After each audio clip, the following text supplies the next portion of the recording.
Ce message a été retrouvé sur un forum d'occultisme. Son auteur s'est déconnecté immédiatement après l'avoir posté et ne s'est plus jamais manifesté. Suzy était une petite fille très créative. Elle adorait inventer des jeux. Elle est morte dans un accident il y a quelques années en courant après son ballon roulant sur la route, pile pendant le passage d'un camion. C'était la fille d'une collègue avec qui j'étais très proche. J'étais même à son enterrement. C'est vraiment moche de voir des parents ayant perdu leur fillette de 5 ans. Ils étaient dévastés, comme n'importe quel parent aimant son enfant l'aurait été. Je l'avais même rencontrée, cette petite, de son vivant je veux dire. Qu'est-ce qu'elle était bavarde. C'était lors d'un barbecue chez ma collègue. Suzy n'arrêtait pas de parler à sa mère de détails en tout genre, sans aucun lien logique entre ses phrases. Elle avait ce trait typique des enfants de parler de façon incompréhensible et adorable, pour raconter une anecdote de sa journée. Mais ça m'amusait, je l'aimais bien cette môme, avant. Ballon trampoline, le chien pisteur, ou encore l'avion imaginaire, étaient ses préférés parmi les jeux qu'elle avait inventés elle-même. Je détaillerai les règles plus tard. Si je vous raconte cette histoire, c'est parce qu'il existe un moyen de contacter Suzy et de jouer avec elle. Il vaut mieux que vous ne sachiez pas comment je l'ai découvert. En revanche, je peux vous expliquer comment procéder. Cependant, c'est extrêmement risqué. Et pour l'avoir testé personnellement, je vous le recommande vraiment pas. Je me doute que sur ce forum, quelqu'un allait forcément finir par également découvrir la façon de l'appeler tôt ou tard. Autant que ceux qui voudront essayer sachent à quoi s'attendre. Je vous avertis juste pour avoir bonne conscience, afin d'avoir au moins agi pour éviter d'autres morts inutiles. Mais ce que vous en ferez relèvera de votre responsabilité. Avant de vous expliquer quoi que ce soit, sachez que Suzy ne sera pas une simple petite fille bavarde et joueuse comme auparavant. D'après ce que j'ai compris en découvrant ce rituel, elle aurait essayé de revenir dans notre monde car elle était trop petite pour comprendre et accepter le concept de mort. Il paraîtrait que c'est relativement courant chez les enfants, et ce faisant, elle aurait atterri dans un endroit très peu recommandable dans lequel elle aurait été assujettie à des influences. Les jeux auxquels vous vous apprêtez à participer ne sont pas des jeux ordinaires d'enfants. Suzy est devenue cruelle et a modifié ses jeux préférés pour en faire des boucheries lorsque vous perdez. Elle vous expliquera évidemment les règles elle-même. Ne l'interrompez pas lors de ses explications et faites comme si vous veniez de découvrir les règles pour ne pas la vexer.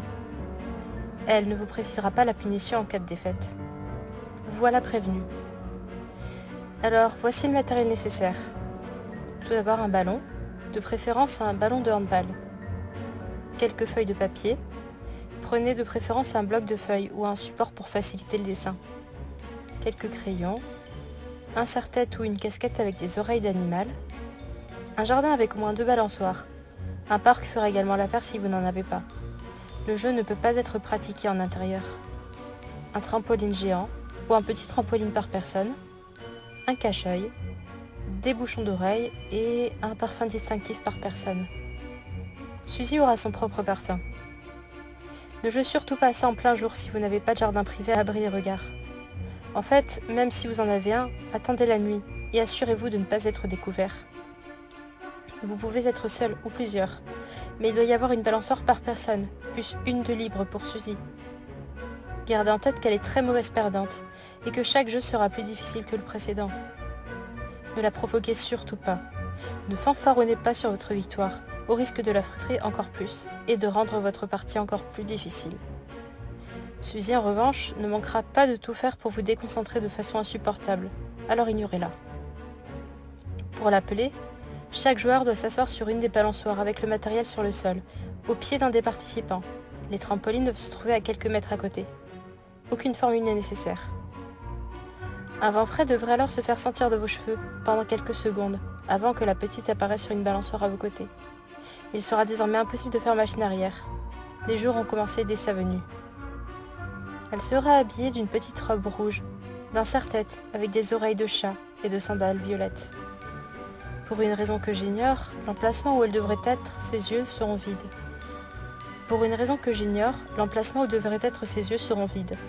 Mais il y aura une expression d'enfant joyeuse, tout ce qu'il y a de plus normal.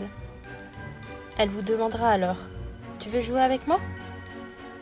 J'ignore ce qu'il se passera si vous répondez non. Mais au vu de son caractère, je vous avertis que c'est sans doute très risqué. Lorsque vous répondrez oui, Elle s'exclamera. Youpi! Alors à quoi veux-tu jouer d'abord? Chien pisteur? Avion imaginaire? Ou ballon trampoline? Quoi qu'il arrive, vous devrez jouer aux 3 jeux. Cette question ne servira qu'à déterminer l'ordre dans lequel vous y jouerez. Voici les règles des 3 jeux de Suzy. Le chien pisteur est un jeu de cache-cache un peu spécial. Le joueur désigné pisteur doit enfiler le serre-tête ou la casquette, se bander les yeux et mettre des bouchons d'oreilles. Le but du jeu pour le pisteur est de retrouver les autres après qu'on lui ait fait faire 10 tours sur lui-même et renifler le parfum de chacun des autres joueurs. Les autres ne doivent pas, à proprement parler, se cacher, mais se tenir debout entre 10 et 20 mètres du pisteur. Celui-ci devra alors tenter de trouver les autres joueurs à leur odeur en moins de minutes qu'il n'y a de joueurs. Une fois que le pisteur commencera à vous chercher, il vous sera interdit de bouger ou de tenter quoi que ce soit qui lui permettrait de vous localiser. Dans le cas où il échouerait, Suzy viendra près de lui pour lui retirer son bandeau et ses bouchons d'oreilles avant de lui crever les yeux en poussant un cri déchirant qui privera le pisteur de son ouïe pour toujours. Fuir ou essayer de l'arrêter sera inutile. Le joueur ayant échoué sera alors éliminé de la partie pour des raisons évidentes, et très honnêtement, il s'agit là de la punition défaite la plus douce parmi les 3 jeux. Cet enfant est un monstre. Chaque joueur doit le faire une fois, sauf Suzy. Petite précision, j'ignore totalement ce qu'il se passera si vous perdez tous à ce jeu. Elle pourra aussi bien vous laisser à votre sort en ricanant ou tous vous achever. L'avion imaginaire. Il s'agit d'un jeu mêlant dessin et balançoire. Vous devrez vous asseoir sur une des balançoires en tenant une feuille de papier et un crayon. Dès que Suzy commencera à vous pousser, vous devez commencer à dessiner un avion. Elle ne s'arrêtera que lorsque votre dessin sera suffisamment à son goût, et elle poussera de plus en plus fort.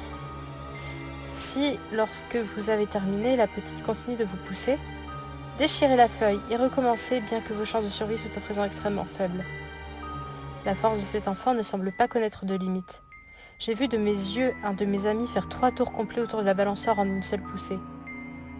Suzy a alors sauté pour lui pousser dans l'autre sens et a effectué 9 tours, en se faisant broyer le crâne par un craquement effroyable, à cause de la force du choc contre la barre métallique à laquelle la balançoire est accrochée, lorsque celle-ci s'est complètement roulée autour.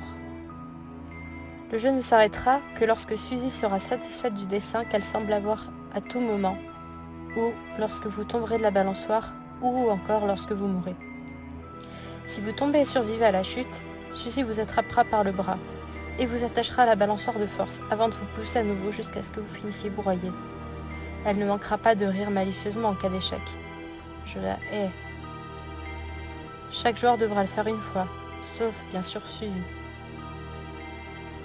Le ballon trampoline est un jeu consistant à sauter sur un ou plusieurs trampolines en se passant la balle avec les mains. Vous devrez réussir à faire 50 passes entre vous, mais ne la passez jamais à Suzy, où elle vous lancera la balle à la figure ou dans le ventre avec une vitesse inouïe, impossible à rattraper. Elle fera pareil si vous laissez tomber le ballon, ne s'arrêtant que lorsque votre cœur s'arrêtera de battre. Le ballon semble impossible à crever ou à abîmer durant ce jeu. Voilà pourquoi un ballon de handball est préférable. Non seulement se passer le ballon est plus simple, mais vos souffrances dureront moins longtemps qu'avec un ballon en mousse en plastique. Si vous êtes seul, lancez le ballon en l'air et rattrapez-le vous-même, ça compte pour une passe. Comptez chacune d'entre elles à voix haute. Suzy tentera de l'attraper au vol. Vous pourrez utiliser tous les moyens pour l'en empêcher, y compris la frapper. Mais tenter de la retenir de force avec des blocages ou des clés de bras se révélera inutile au vu de sa puissance physique. Si vous y jouez, profitez-en pour la défoncer autant que vous le pouvez. Elle sera de plus en plus rapide au fur et à mesure que vous vous approchez des 50 passes, et elle tentera de vous l'arracher des mains après la 40e. Le jeu s'arrête lorsque les 50 passes sont effectuées, ou que vous êtes tous morts, ça va de soi. Lorsque vous aurez effectué les 3 jeux, si vous êtes encore en vie, Suzy vous félicitera en disant « C'est toi le champion, bravo !» Elle avancera son visage dépourvu d'yeux à quelques centimètres du vôtre et murmurera d'une voix froide et meurtrière « Mais la prochaine fois, c'est moi qui gagnerai. C'est moi la vraie championne !» avant de disparaître subitement, laissant un paquet cadeau derrière elle avec un petit ruban rose et une carte sur laquelle il est écrit pour le champion, avec une petite fleur dessinée dessus. Connasse. J'ignore ce que le cadeau contient, je n'ai pas osé l'ouvrir et pas trop envie de profiter d'un cadeau gagné au prix de la mort de 3 de mes amis. Mais il est revenu dans ma maison à chaque fois que j'ai essayé de m'en débarrasser. Il est actuellement dans ma cave, là où personne ne le trouvera jamais, hors de ma vue. Je n'exclus pas, là non plus, la possibilité que ce cadeau soit empoisonné, ou qu'il contienne quelque chose que je ne veux pas voir. Je pense que je l'ouvrirai quand je serai très vieux, et que je n'aurai plus rien à perdre, quand cette petite peste pourra me prendre la vie avec son cadeau éventuellement piégé sans que je ne regrette. Si je venais à découvrir ce qu'il contient en réalité avec une belle récompense, je la donnerais sûrement à mon cousin. J'ai déjà pensé à retenter le jeu, rien que pour me défouler sur cette sale gosse à coups de batte de baseball. Mais les images de mes amis me sont revenues en tête à chaque fois que j'y ai pensé, et ont chassé cette idée stupide de mon esprit.